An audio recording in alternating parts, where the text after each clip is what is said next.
Hello guys, welcome back to my channel beauty Priya kitchen. আজকের recipe mutton curry. আর এই রেসিপিটা বাড়িতে থাকা কয়েকটা উপকরণ দিয়ে বানিয়ে নেওয়া যাবে আর এর টেস্ট হয় অসাধারণ। তো চলো তাহলে কিভাবে বানিয়েছি সেটাই দেখে নাও। কড়াই গরম করে সবার প্রথমে দিয়ে দিচ্ছি সরষের তেল। আর আমি এখানে হাফ কাপ সরষের তেল দিয়েছি আর আধা কিলো মাংস আছে। তো দিয়ে দিচ্ছি কিছু ফোড়ন। ফোড়নের মধ্যে যাবে তেজপাতা, কালো এলাচ, কালো এলাচটা অবশ্যই দেবে, আর আছে যেটা সবুজ এলাচ বা ছোট এলাচ, আর দারচিনি, লং, জিরে এইসব।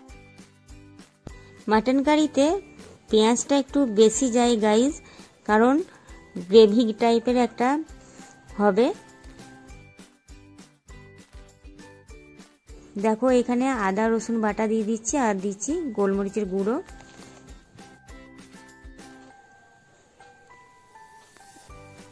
দিয়ে দিচ্ছি টমেটো একটা আর দুটো কাঁচা লঙ্কা, আর দিচ্ছি হলুদ, ঝালের জন্য লঙ্কা গুঁড়ো, জিরে গুঁড়ো, ধনে গুঁড়ো।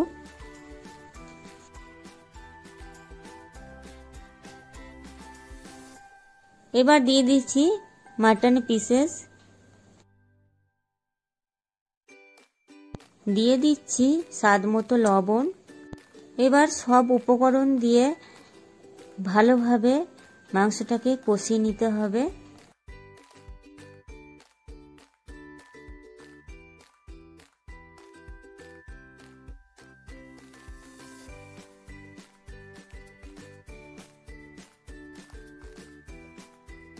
কাশ্মীরি লঙ্কার গুঁড়ো, সব কিছু উপকরণ দিয়ে মাংসটাকে ভালো করে কষিয়ে নেব। আর খাসির মাংস যত ভালোভাবে কষাবে তত এর টেস্ট হবে। কয়েকবার আমি ঢাকা দিয়ে কষিয়ে নেব মাংসটাকে। একটু ধৈর্য ধরে সময় নিয়ে রান্নাটা করতে হবে। যে কোনো কাজ যদি সময় নিয়ে ধৈর্য ধরে করা হয় তাহলে কিন্তু সেই কাজটাই খুব ভালো হয়। তো দেখো এখানে কষানো হয়ে গেছে, একবার ঢাকা দিয়ে আবার আমি কষিয়ে নিচ্ছি। কয়েকবার আমি এরকমভাবে কষি রান্নাটা করব।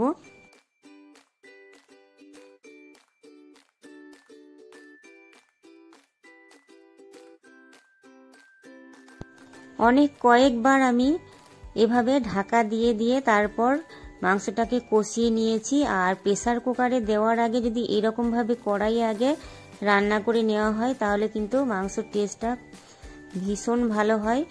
তো কড়াইয়ে যে রান্না করে নেওয়ার পরে যদি মাংসটাকে সেদ্ধ করো প্রেসার কুকারে, তাহলে দেখবে যেমন কড়াইয়ে টেস্ট হয় ঠিক সেই রকমই টেস্ট পাবে।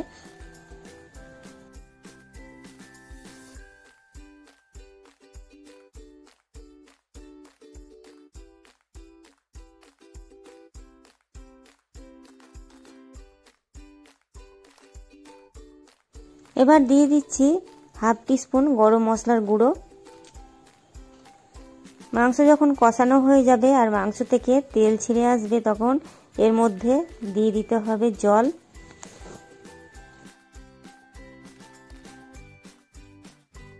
মাংস কষানো হয়ে গেলে কালারটাও চেঞ্জ হয়ে যায়, তো এরপরে জলটা দিয়ে দেব।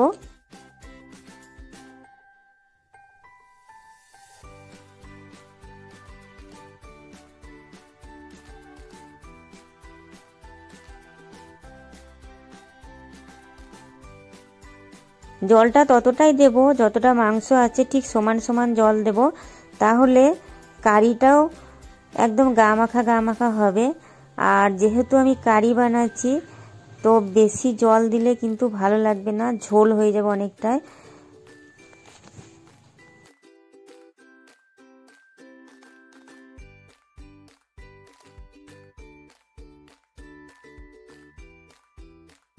এবার এটা যাবে প্রেসার কুকারে।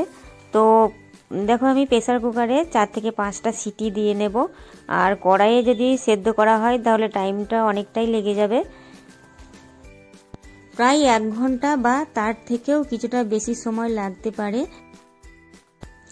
সো গাইস, যদি তোমাদের ভিডিওটা ভালো লাগে তাহলে একটা লাইক করে দিও আর ভিডিওটা বন্ধু বান্ধব বা আত্মীয়দের সঙ্গে শেয়ার করে দিও। আর এইরকম যদি রেসিপি আরও পেতে যাও সহজে টেস্টি রান্না, তাহলে চ্যানেলটাকে সাবস্ক্রাইব করে রেখো আর বেল আইকনটা অন করে রেখো। তাহলে আমি যখন কোনো ভিডিও আপলোড করব তখন সবার প্রথমে তোমার কাছে ভিডিও চলে যাবে। আর এই চ্যানেলে সব রকম রেসিপি পেয়ে যাবে। মাটনের অনেক রেসিপি আছে, সেগুলো তোমরা দেখে নিতে পারো যদি তোমাদের প্রয়োজন হয়। মাটন কারি রেডি হয়ে গেছে, এবার এটাকে সার্ভ করব। তো মাটনের এই রেসিপিটা অবশ্যই একবার বানিয়েও ট্রাই করে দেখো, ভীষণ টেস্টি হয়। গরম গরম ভাত হোক বা রুটি, পরোটা সবের সঙ্গে কিন্তু ভীষণ ভালো যায় এই মাটন কারি। আর পোলাও বা যে কোনো কিছুর সঙ্গে খেতে পারবে। তো গাইস, একবার ট্রাই করো। আর আজকে এই পর্যন্ত, দেখা হচ্ছে নতুন কোনো একটা ভিডিওতে। আর সবাই ভালো থেকো, সুস্থ থেকো। Thank you.